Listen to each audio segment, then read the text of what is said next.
রাজশাহীর হারুন না চাপাই নবাবে শেষ তাকে রাজশাহী থেকে নিয়ে আসলো আমাদের কক্ষে 18 জন এরশাদ নগর না এরশাদ কি বলে ম্যাচের দায়িত্ব তার। 2 দিন পর দেখলাম হাজির হলেন বেগমগঞ্জের এমপি মহোদয় আমাদের হাশেম সাহেব। উনি খুব ভালো রাঁধেন, বিশেষ করে গরুর গোশত। ম্যাচের দায়িত্ব ছিল আমার কাছে।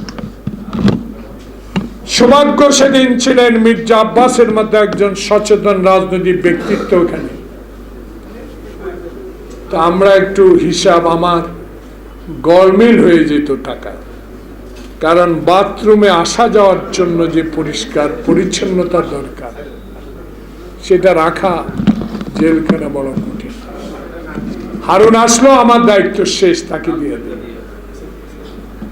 এই কথা বলার অর্থ, একদিন সকালবেলায় নামাজের আজান হলো,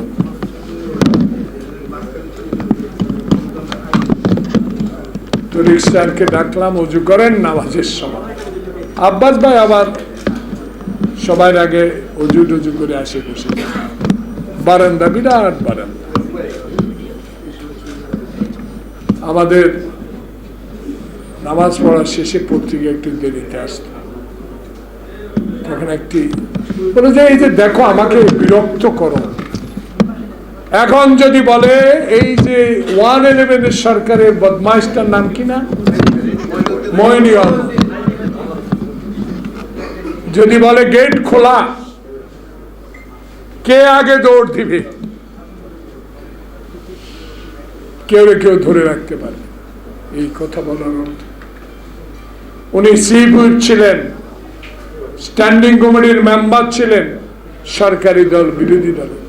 সৌভাগ্যবশত আমার নেতাদের দয়া আমিও ওই জায়গায় কিছুদিন কাজ করার সৌভাগ্য।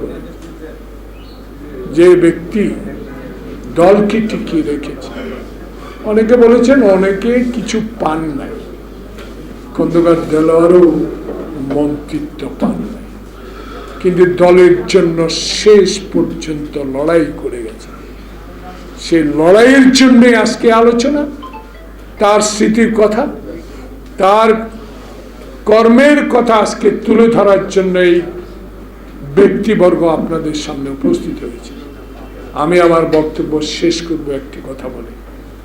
দেশ সংকট সৃষ্টি করেছে আওয়ামী লীগ, দেশে অপচয় শুরু করেছে আওয়ামী লীগ। আর আমার ছাত্রদল একটা ইফতার পার্টি করবে, বলে অপচয় হচ্ছে, ভেঙে দাও। আজকে আমি এই পরিসর থেকে, খন্দকার দেলোয়ার স্যারের স্মৃতিসভা থেকে সরকারকে একটি প্রশ্ন করে বিদায় নিতে চাই। 150 কোটি হাজার টাকা অপচয় করে যে নির্বাচন আপনি করেছেন, সেই নির্বাচন কি বৈধ? সেই নির্বাচন কি অপচয় নয়? তাই এই রমজান মাসে আমার ছাত্রদল চাঁদা উঠিয়ে কষ্ট করে যদি ইফতারের আয়োজন করে, সেটা অপচয় হয়।